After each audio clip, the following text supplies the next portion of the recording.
Dans l'épisode de Demain nous appartient du mardi 18 janvier 2022, Tristan, Mathieu Alexandre, fait son grand retour à Sète. En arrivant au Spoon, l'ancien propriétaire retrouve Bar, Hector Langevin, et lui apprend que Ben, Antoine Coho, et Solène Artemisia Toussaint, sont bien installés à Garches. Solène y poursuit sa rééducation et a fait de grands progrès.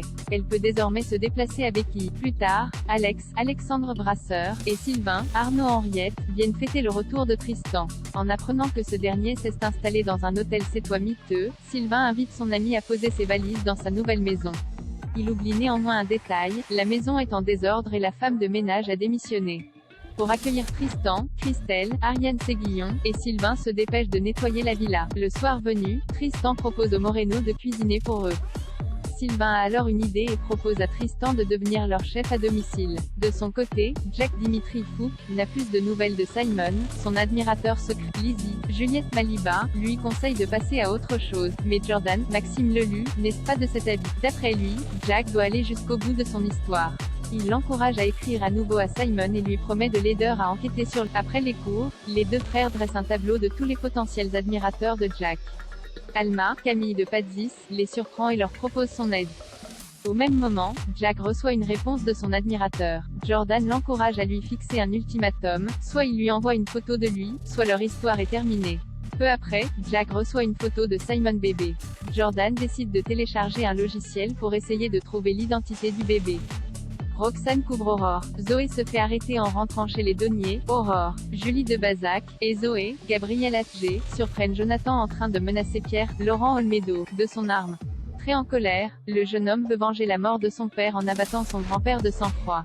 Pour l'en dissuader, Zoé lui explique que Pierre n'est pas responsable de la mort de Fred. En effet, celui-ci prenait trop de risques et serait probablement mort jeune, avec ou sans la trahison de Pierre. Jonathan accepte de baisser son arme et rentre à la villa avec sa mère. Au même moment, Roxane, Raphaël Volkov, réussit à éclaircir le son de la vidéo captée lors de la prise d'otage.